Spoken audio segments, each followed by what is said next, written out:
somewhere, and right now that somewhere is right here. Hello, I'm Janae Burris. And I'm Jake Browne. Welcome to the Cannabist Show, where we talk all things weed. Hey, Jake. What's up? It's good to be back. I was in Oakland this weekend. Yeah? The New West Summit. It was a lot of fun. Thanks, friend of the show, Jim McAlpine. For from the 420 games. Yeah, it was really good. There were some great panels. There were a lot of really interesting parties. I got a chance to do virtual reality stoned again, which was one of my favorite things to do. And then I get home and I'm looking at Facebook, and it's all of these young women talking about how they were sexually harassed during the conference. What? Like, wow. What? Not surprising. I give Jim some credit because he, said, "Hey, listen, this isn't what the conference is about. I want to, if you have any stories, please relay them to me. These people won't be invited back to the conference." But I mean, you hear about this at MJ BizCon last year, where you have a number of women that are sexually harassed. There was at one point people eating cold cuts off of a nude model at one of the parties, and it's like, at what point do we just realize that it's 2017 and that we need to address these things before the conference, not afterwards? It could be before any conference, though. I think. I think it doesn't. It's not just this industry. It's the entertainment industry. It's politics. It's everywhere. So if people want to get ahead of it and just address it before every conference, sure. Hey guys, keep your hands to yourselves. I think that's just the way things have to go now. It's just like. Is it comedy festivals too?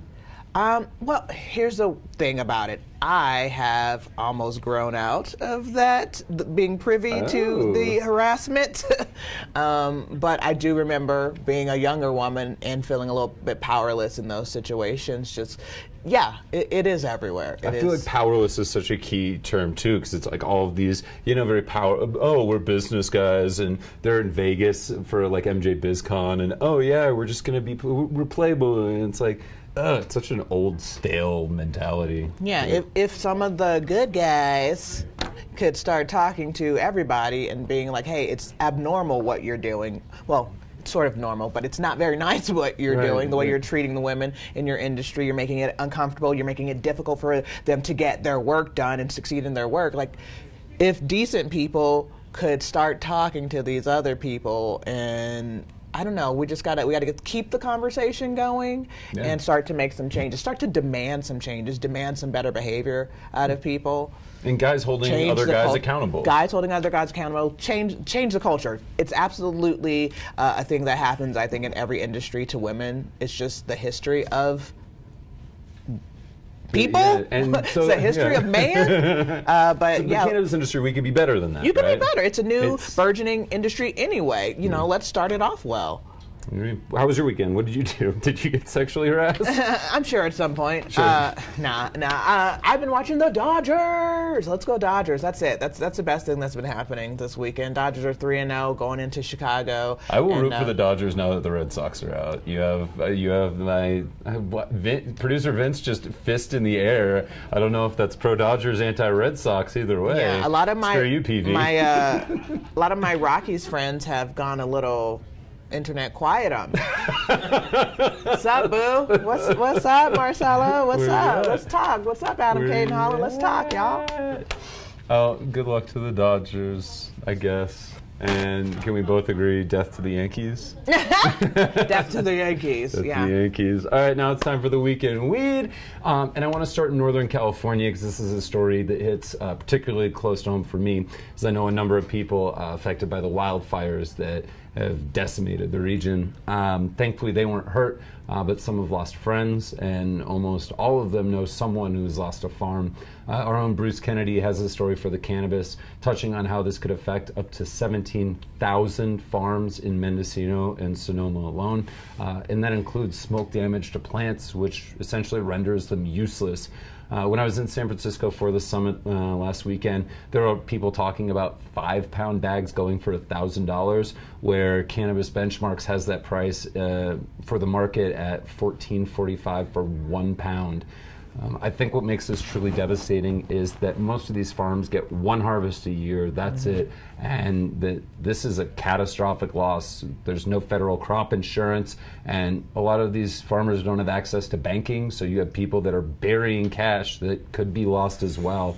Then you couple that with the fact that they were counting on that money to be able to go through the licensing process as California launches its regulated recreational marijuana program in 2018.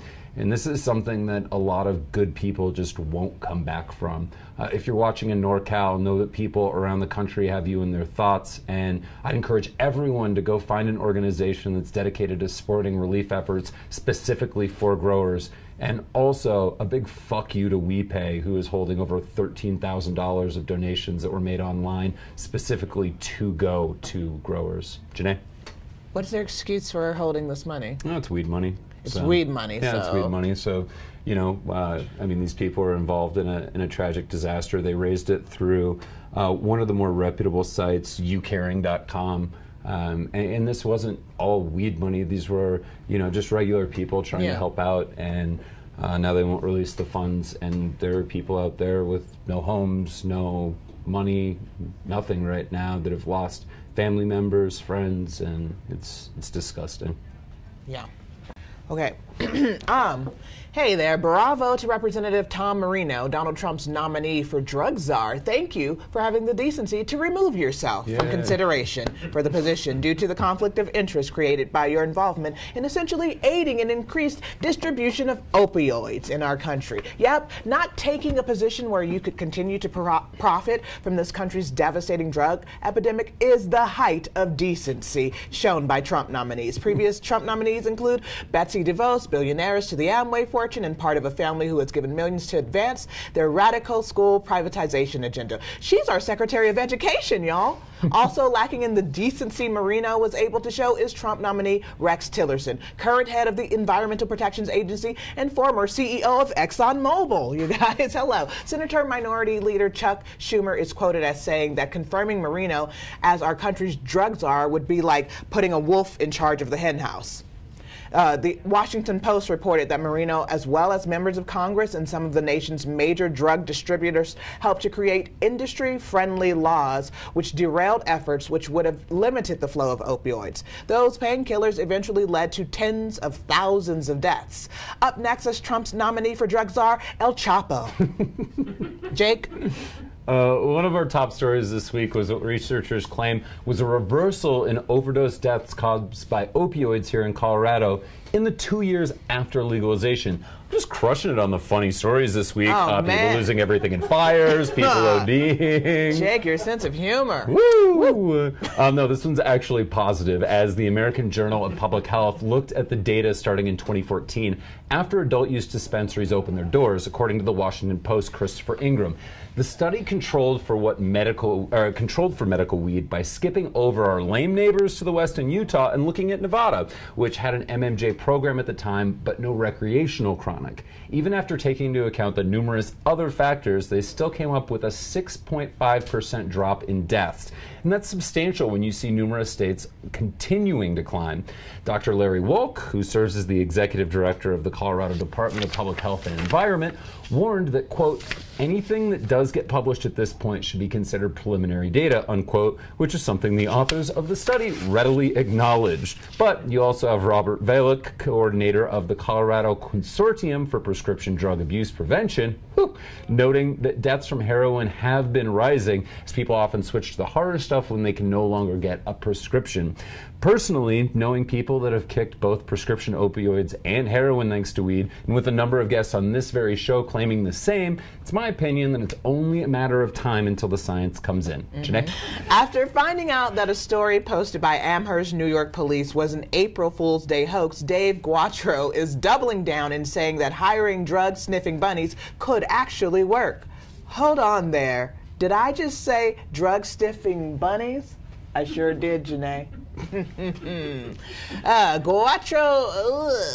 Guatro, the Phoenixville, Pennsylvania mayoral candidate, thinks that the idea of hiring rabbits to find illicit drugs is not so far-fetched. Lots of great innovations were inspired by pure fiction. Will we even have cell phones if not for Gene Roddenberry? Was anyone drinking Pepsi and milk before Laverne and Shirley? I was, Jake. Or keeping their wife in a genie bottle before I dream of Genie? I sure hope not. Bugs Bunny has been one of the most clever cartoon characters on television for the last 50 years. Maybe the Warner Brothers saw something in rabbits that the rest of us looked right past. And with all the great attributes that bunnies hold, why should dogs be getting all the cool jobs? Here are my top 5 jobs for bunny rabbits, just in case Dave doesn't win the mayoral election and we never get this drug-sniffing rabbit unit off the ground. Those bunnies are gonna need jobs. They got a lot of kids to feed, you know. Number 5, bunny therapist. Rabbits are very quiet, which means they're probably great listeners. Get that rabbit a tiny office and an even tinier sofa. I think we found your new therapist, Jake. Number 4, roommate. Hey, I hear New York City apartments are closet-sized but expensive. A rabbit takes up very little space. Rabbits also get bored easily, so you'll always have a friend who wants to party. Number 3, housemaid. Everyone knows that rabbits are very clean. Does everyone know that? And you probably get... I just can't wait for more obscure rabbit facts that you've looked up on... They're very clean, I'm told, according to the internet. And you could probably get away with paying them in lettuce. Are you one of those weirdos who doesn't like other people using your toilet? Well, rabbits aren't people, and they're known to eat their own poop, so worry not. Nail model. A rabbit's teeth and nails never stop growing. How about we put that natural talent to use and hire them as nail models? Instead of sifting through that boring basket of nail gel colors, we could say, release the rabbits! And then a bunch of bunnies come clacking out with fancy nail art. That sounds like a lot of fun, you guys. Way to make getting your nails fun. Number 1, marijuana show co-host. Bunnies are full of personality, but that job's already taken.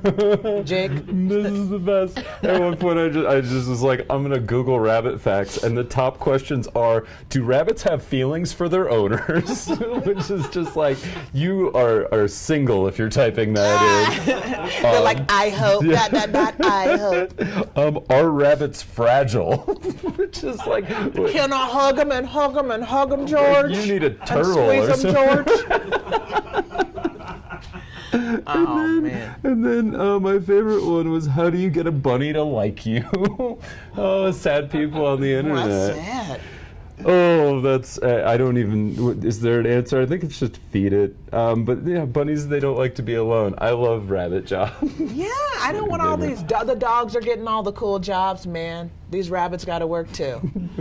There's just the pet jobs, like genre of this podcast. I've just created a new for very position. Specific people. I created a new job, a position for myself. I'm like a pet career counselor. Next week, cat jobs. Cat job. Whoa. All right, cats, getting the weed news. All the cats getting their resumes out and their questions. There's a bunch of cool stuff on the site this week. I want to tell people, check out the new High Minded podcast. Oh, yeah. There's Alex Pasquarello, Alicia Wallace from the Cannabist are both on there. It's kind of, there's serialized stories from Alicia. Alex is doing some panel stuff. Our own Lindsay Bartlett has a really great review of the PAX era in there. Mm-hmm. Wanda James is on it this week. Yeah, Wanda, friend of the show. I like how we're just calling everyone. Listen.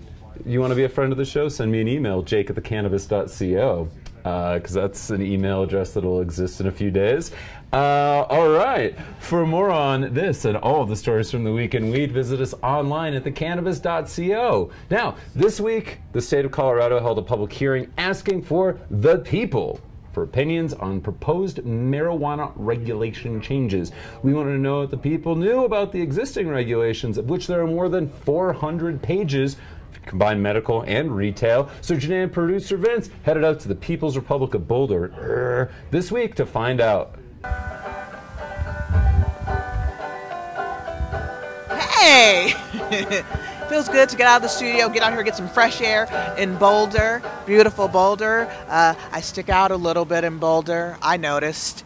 But we came out here to find out, what do people actually know? So we went to the streets, asked a few true or false questions about some basic marijuana pot shop rules, and check it out and see what the people told us. Okay, I got some quick true or false questions for you just about marijuana and the legalization of it. Okay. True or false, consumption of marijuana on the premises of a retail marijuana shop is prohibited. At the shop? Mm-hmm. Yeah, that's true. True. True. Like, what do you mean, like a weed? You can't smoke in a dispensary. Oh, no, you can't, no. True or false? I don't believe they allow you to smoke marijuana at a retail marijuana dispensary. No. That is correct. True. It is Think so, prohibited. true, You yeah. may not smoke there. I would imagine not. Okay, how about this one? You must be at least 18 to enter a recreational marijuana shop. That's false. You have to be 21. Yes, true. Actually, that 21. one's false. 21, yeah. Okay. 21. 21's the right answer, right? False. False. 21. Yeah, B. 21. She knows what's up. Okay. Okay. It is illegal for a retail marijuana shop to give away free marijuana products. Sadly, true. True or false? A retail shop can give away free marijuana products. That is false.